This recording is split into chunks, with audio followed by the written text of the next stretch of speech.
এখন আছি আগারগা। আগারগা থেকে চলে যাবো আস্তে আস্তে আমার বাড়ির উদ্দেশ্যে।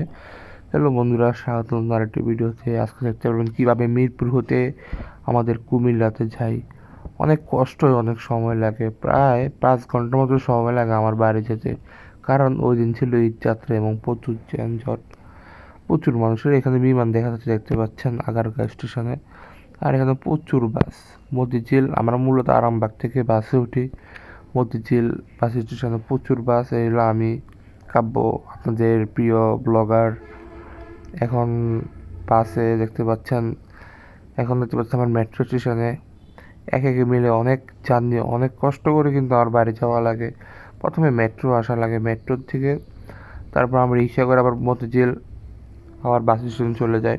এখান থেকে শুরু করে আবার টিকিট টিকিট কিনে আবার বাসে ওঠা লাগে। এখন আছে আমি হাইওয়ে রাস্তাটায় কিন্তু প্রচুর জ্যাম ছিল, তাও আমাদের বাস প্রায় 1 ঘন্টা লেট করে ছাড়ে। কারণ অনেকেই আগে ভাগে চলে গিয়েছে বাড়ি, এই কারণে এখন এত মানে যাত্রীর চাহিদা নেই। দ্বিতীয়ত আমি বাসের একবারে সামনে বসি যাতে গাড়িগুলা ঠিকঠাক দেখা যায়। আর সামনে দেখতে পাচ্ছেন এশিয়া বাস যাতে মূলত অনেক ধস্তাধস্তি চলে এবং অনেক মজার কাহিনী ঘটে। খুবই ভালো লাগে, কারণ হাইওয়েতে সামনে পিছনে অনেক মজা হয়। ওই যে ডিপার দিচ্ছে সাইড পাওয়ার জন্য, ওভারটেক করার জন্য।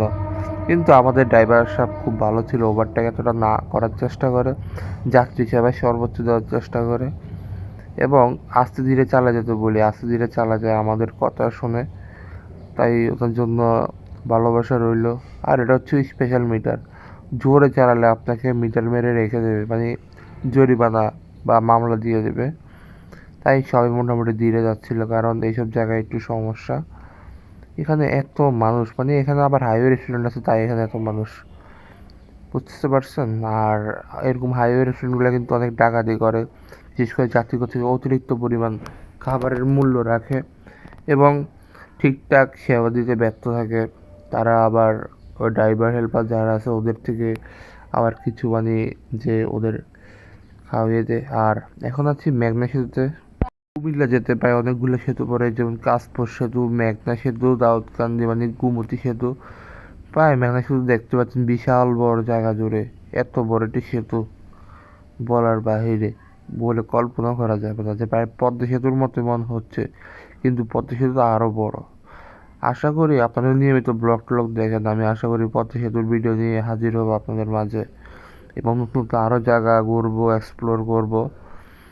আর সেতু তো প্রায় ধরেন এতটা সমস্যা ছিল না, কিন্তু কাশপুর ব্রিজ অনেক যানজট ছিল, কারণ ঢাকা ঢোকার ক্ষেত্রে অনেক অনেক দেখছি যানজট ছিল। আবার আসার ক্ষেত্রে একটা যানজট আমি দেখিনি, কারণ অনেকে আবার যাচ্ছে ঢাকা।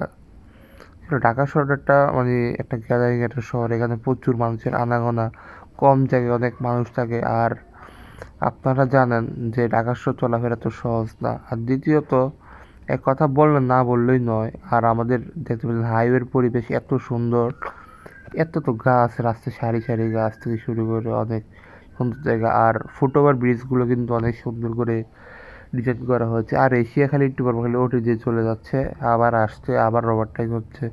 একটা মজার কাহিনী হচ্ছে, বাংলাদেশ চোর পুলিশ খেলা হচ্ছে। আর এত এত গাড়ি মানে বলার বাইরে ছিল। আর সে যদি টোল দেওয়া লাগে আমার প্রায় মনেই নেই, উস্তাদ টোল দিয়ে দিল। টোলের পরিমাণ একটু বেশি আজকে, টোল দেওয়া লাগলো। প্রত্যেক বড় গাড়ির টোল একটু বেশি হয়, আর ছোট ছোট মিনি বাস থেকে শুরু করে মাইক্রো বাসে টোল একটু কম হয়। আর বাইকেরও কিন্তু টোল দেওয়া লাগে, আপনারা জানেন। টোল ছাড়া চলাই যায় না। আবারও হাইওয়ের উদ্দেশ্যে রওনা কুমিল্লার দিকে। দুর্দান্ত গতিতে আমরা ছুটে চলেছি কুমিল্লা শহর। প্রায় আমরা আমাদের সীমানায় চলে এসেছি, যেহেতু দাউদকান্দি সেতুর উপরে আছি। প্রায় আর কুমিল্লা শহর আর বেশি দূরে নয়, কারণ দাউদকান্দি কুমিল্লা এরিয়ার ভিতরে পড়ে। আর এটা হচ্ছে আমাদের প্রিয় গোমতী সেতু। আর এই দিন বাসে মানে হঠাৎ করে আবার কিছু কিছু অতিরিক্ত যাত্রী ওঠানো হয়, কারণ অনেক বাসই প্রায় থাকে না। আর আমরা সকাল সকাল রওনা যাওয়ার কারণে আবার দেখি কিছু টোল প্লাজা থেকে কিছু যাত্রী উঠানো হয়।